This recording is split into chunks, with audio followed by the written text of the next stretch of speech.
नमस्कार. आत्मनिर्भर आपली डेली आन्सर रायटिंग सिरीज आहे आर्ट ऑफ आन्सर रायटिंगची. यामध्ये तुमच्या सर्वांचं स्वागत. आज आपला खूप महत्त्वपूर्ण असा आपण प्रश्न पाहणार आहोत. आपला प्रश्न फिलॉसॉफिकल युनिटवरती आहे, एथिक्सच्या. आणि प्रश्नामध्ये जर आपण पाहिलं तर नक्कीच तुम्ही उत्तरं लिहायची प्रॅक्टिस करायची आणि आम्ही दिशा देणार आहोत. आणि ही आपली आत्मनिर्भर टेस्ट सिरीज आपण लवकरच लॉन्च करत आहोत. यामध्ये तुम्हाला एथिक्स, एसे असेल किंवा GSच्या सर्व टेस्ट सिरीज तुम्हाला मिळणार आहेत आणि याचा नक्कीच विद्यार्थ्यांनी फायदा करून घ्यावा. कारण 2025ची मेन्सची पण एक्झाम जवळ आली आहे आणि 2026ची जे विद्यार्थी आता एक्झाम देणार आहेत MPSCची राज्यसेवेची, त्यांनाही या टेस्ट सिरीजचा खूप फायदा होईल. तसेच UPSC जे मराठी मीडियममधून किंवा इंग्लिश मीडियममधून विद्यार्थी तयारी करत असतील त्यांच्यासाठी पण ही सिरीज खूप महत्त्वपूर्ण आहे. तर आजचा आपण प्रश्न पाहूयात, प्रश्न व्यवस्थित वाचूयात. आपण प्रश्न वाचताना आपल्याला एक गोष्ट इथे लक्षात घ्यायची आहे की हा प्रश्न मी प्रिव्हियस इयर क्वेश्चन इथे कव्हर करत आहे आणि प्रिव्हियस इयर प्रश्नामधला हा प्रश्न आपण पाहूयात की जो 10 मार्कचा प्रश्न विचारलेला आहे. मी वारंवार मुलांना सांगते की 10 मार्कचे जेव्हा प्रश्न तुम्हाला येतात त्यावेळेस तुम्हाला 150 शब्दांची मर्यादा असते आणि 150 शब्दांमध्ये बेस्ट 150 शब्द आपल्याला लिहायचे असतात. एथिक्सचा पेपर खूप लेंदी पेपर असतो, लिहून कंटाळा येतो, पेपर कव्हर होत नाही. त्यामुळे एक चांगला शब्दसाठा आपल्याकडे असणं गरजेचं आहे. या आन्सरमध्ये लक्षात घ्या विचारलेलं काय आहे, अब्राहम लिंकन यांचे एक कोट दिलेला आहे आणि ते कोट आपल्याला एक्सप्लेन करायचं आहे, म्हणजे सविस्तर त्यावरती चर्चा करायची आहे. सार्वजनिक सेवेमध्ये या विधानाचे महत्त्व आपल्याला स्पष्ट करायचं आहे. आता कोट काय दिलेलं आहे वाचूयात. आपला प्रश्न मराठीमध्ये, बहुतेक सर्व जण संकटे सहन करू शकतात. तर आपल्यामध्ये जे कोणी आहे ते सर्वांकडे काय ॲबिलिटी असते, संकट सहन करण्याची ॲबिलिटी असते. पण प्रश्नामध्ये काय म्हटलेलं आहे, परंतु हे पहा आपला फोकस काय परंतु आहे. एखाद्या व्यक्तीचे खरे चारित्र्य तपासायचे असेल तर तिला काय द्या, सत्ता द्या. म्हणजे नॉर्मल लाईफमध्ये पॉवरलेस व्यक्ती काय करू शकते आणि एखाद्या व्यक्तीकडे, त्याच व्यक्तीकडे जर सत्ता दिली तर ती कशी वागू शकते, हे अब्राहम लिंकन यांचं कोट आहे आणि ह्याची आपल्याला सविस्तर चर्चा करायची आहे. कोणत्या अँगलने, तर सार्वजनिक सेवेमध्ये. हे पहा, कारण आपल्याला अधिकारी बनायचे आणि आपलं चारित्र्य या सार्वजनिक सेवेमध्ये सत्ता असल्यावरती कसं कार्य करणार हे आपल्याला या क्वेश्चनमध्ये पाहायचं आहे. सर्वांना हा प्रश्न व्यवस्थित समजलेला आहे. ज्यावेळेस आपल्याला प्रश्न समजतो, प्रश्नामध्ये आपल्याला मेन प्रश्नाचा फोकस समजतो, त्यावेळेस आपण आन्सर लिहायला सुरुवात करू शकतो. इंट्रोडक्शन आपण कसं करू शकतो हे पहा. एक चांगलं इंट्रोडक्शन करणं खूप गरजेचं आहे, कारण इंट्रोडक्शनच्या वेळेस तुम्ही जर चांगलं इंट्रोडक्शन तुमचं असेल तर नक्कीच तुम्हाला इथे एक्झामिनरला पण आन्सर चेक करताना वाटतं की हा विद्यार्थी हुशार आहे आणि खूप छान इंट्रोडक्शन ह्यानं प्रश्नाचं केलेलं आहे. चला, इंट्रोडक्शनमध्ये काय लिहू शकतो आपण, अब्राहम लिंकन यांचे विधान आपण सुरुवात करू शकतो. अब्राहम लिंकन काय म्हटलेत, तर यांच्या विधानाला आपण या विधानांचा संदर्भ घेऊन म्हणू शकतो की सत्तेचा आणि चारित्र्याचा. हे पहा, सत्ता आणि चारित्र्य दोघंही एकमेकांच्या हातात हात घालून पुढे जातात.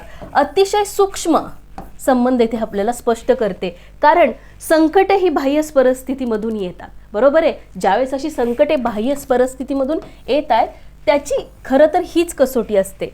मात्र सत्ता, ती व्यक्ती ज्यावेळेस त्याला त्या सत्तेमध्ये एखादी व्यक्ती असेल त्यावेळेस त्याची स्वतःची मूल्यांची ती खरी परीक्षा असते.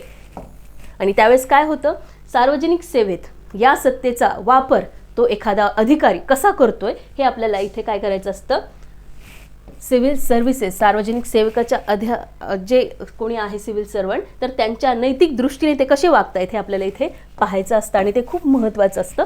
असं एक चांगलं इंट्रोडक्शन आपण इथे करू शकतो. इंट्रोडक्शन आपलं झालेलं आहे, तर आता आपल्याला मुख्य आशयाकडे उत्तराचे यायचं आहे. मुख्य आशयामध्ये आपल्याला एक साधारणतः 4 पॉईंट आले पाहिजेत. मुख्य आशयामध्ये एखादं उदाहरण पण तुम्ही सिव्हिल सर्वंटचं, एखाद्या सेवकाचं, नागरी सेवकाचं देऊ शकता ज्याने खूप चांगलं काम केलेलं आहे प्रशासनामध्ये राहून. या पद्धतीने हे पहा, मेन बॉडीमध्ये आपण काय मांडू शकतो. मेन बॉडी लिहिताना एक गोष्ट लक्षात घ्यायची, मुद्दे व्यवस्थितपणे मांडायचे. तुमची जी काही मतं असतील ती व्यवस्थितपणे इथे आपल्याला स्पष्ट करायची आहेत. पहिलं, सत्तेचं इक्वेशन आपण इथे मांडत आहोत. काय मांडत आहोत, सत्तेच्या इक्वेशनामध्ये चारित्र्य घडणारी खरी कसोटी सत्तेमध्ये चेक केली जाते. यानंतर सत्ता काय करते, व्यक्ती बदलत नाही तर तिचे खरे रूप प्रगट करते, असं आपण लिहू शकतो. तसेच सत्तेमुळे नैतिक धोके निर्माण होऊ शकतात, कारण एखाद्या व्यक्तीच्या हातात पॉवर येते आणि त्या पॉवरचा वापर ती कशी करते हे आपल्याला इथे दिसून येतं, असं आपण म्हणू शकतो. विवेकाधिकार, त्याची नीती आणि निर्णय घेण्याची शक्ती त्या क्षणी कशी कार्य करते हे पाहायचं.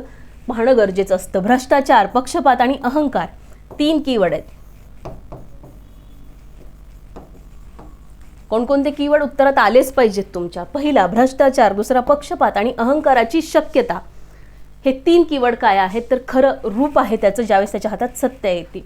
आणि एखादा अधिकारी चारित्र्यवान असेल तर पहा, तर तो काय बनतो, सत्तेला सेवा बनवतो. त्याच्या हातात जी सत्ता दिली त्याला तर सेवा समजतो, त्या लोकांप्रती त्याची करायची सेवा ती असेल असं त्याला वाटतं. आणि लोककेंद्रित निर्णय घेताना काय करतो, दबावाला कोणत्याही न बळी पडता निपक्षपणे तो काम करतो आणि प्रामाणिकपणे काम करतो असं आपण इथं म्हणू शकतो. लोकशाहीसाठी चारित्र्य आणि यासाठी अनिवार्य आहे. प्रशासनावर आणि जनतेवर याचा विश्वास राहतो. उत्तरदायित्व आणि पारदर्शकतेची इथे हमी टिकून राहते. या पद्धतीने आपण आपली मेन बॉडी लिहू शकतो. आय होप तुम्हाला इथपर्यंत सर्वांना क्लिअर समजलेलं आहे. मग एक चांगलं निष्कर्ष याचा आपण कसं म्हणू शकतो, एक चांगलं कन्क्लुजन काय असू शकतं, तर कन्क्लुजनमध्ये आपण म्हणू शकतो, म्हणूनच सार्वजनिक सेवेमध्ये जी व्यक्ती आहे तिची खरी परीक्षा काय आहे, संकट नाही तर मूल्याला समर्पण करून राहणं, म्हणजे मूल्याशी त्याच्या तत्वांशी व्यवस्थितपणे धरून राहणं हे. आणि सिव्हिल सेवकांमध्ये सतत आठवण करून देते की त्याची जी जबाबदारी आहे, त्याचे जे विशेषाधिकार आहेत ते विशेषाधिकार त्याने लोककल्याणासाठी वापरले पाहिजेत. तो लोकांचा लोकसेवक म्हणून कार्य केला पाहिजे. लोकांच्या त्याला जी सत्ता दिली आहे त्या सत्तेचा त्यानं गैरवापर केला नाही पाहिजे. आणि लोकशाहीला बळ देणे हे त्याचं अल्टिमेट एम असलं पाहिजे. या पद्धतीने आपण आपले खूप छान समर्पक असं उत्तर लिहू शकतो. आय होप तुम्हाला हे उत्तर व्यवस्थितपणे समजलं असेल. आणि या उत्तरामध्ये आपण बऱ्याच अँगल कव्हर करण्याचा प्रयत्न केलेला आहे, कारण 10 मार्क्सचं उत्तर आहे.